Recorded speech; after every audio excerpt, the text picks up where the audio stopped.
Friend! 101.1 Yes FM. At kasama mo na ang bibi mo sa radyo, DJ B-Boy Bibo.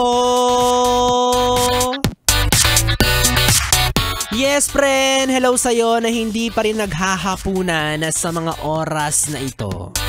Yan ang sinasabi ko sa'yo eh. Kapag bagong sweldo, sige shopping. Kapag petsa de peligro, biglang nagfa-fasting. Ay no, baka naman nakakalimutan mong hindi tayo mayaman. Tapos wala pa tayong talent. Alam mo yun, wala mapagkakitaan sa atin. Kailangan lang talaga magsipag, magtiyaga kasi hindi mo naman kasing talented si Ganda Wanda. Diba? Hindi mo kasing galing sumayaw si Sexy Megan. O, diba? Kaya salita-salita rin talaga si B-Boy Bibo dito. Daldal lang ang ambag. Diba? In short, hindi tayo kasing galing ni, sino ba? Carlos Yulo. Ayan. O, best example. Grabe no, diba? Patunay siya na lahat ng paghihirap ay may magandang kapalit. Oo, lahat ng sakripisyo, pagtsatsaga, lahat yan magbubunga talaga balang araw, no? Ikaw, yes, friend. Ano na bang bunga ng mga paghihirap mo? Ako kasi so far, lagnat, ubo, sipon. Yun pa lang ang napupundar ko. Tsaka buhangin sa kuko, yun pa lang. Wala pa akong kondo, wala pa akong bahay na ganyan. Wala pa, oo. Buti pa kayo gagamba may sariling bahay. Ako wala. Diba? Kumbaga sa bunga po, no? Ako parang pabulok na, ganon. Ganong level na si B-Boy Bibo. Pero imagine, di ba? Si Carlos Yulo at the age of 24. Grabe, kaedad lang ni B-Boy Bibo. Oo. Pero imagine, ang dami niya ng pera. May 2 million. Ay, di lang 2 million pala. 20 million mahigit na. Di ba? 20 million. Saan mo kakamutin yun?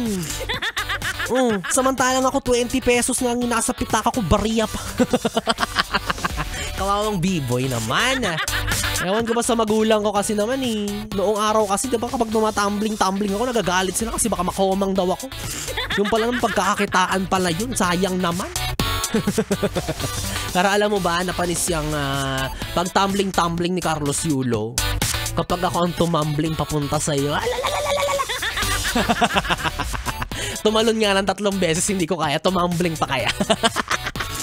Bisyoso si B-Boy. Oy, pero bukod sa kanyang achievement, bukod sa 2 gintong maiuwi ni Carlos Yulo sa bansang ito, ay kalakip nun ang isang kontrobersiya.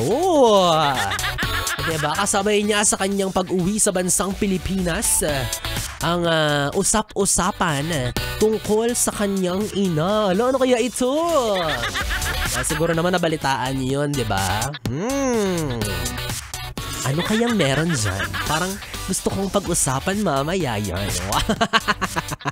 Diba? Ngayong nagtagumpay na yung anak niya. Ang tanong ng bayan, Japan pa nga rin ba talaga?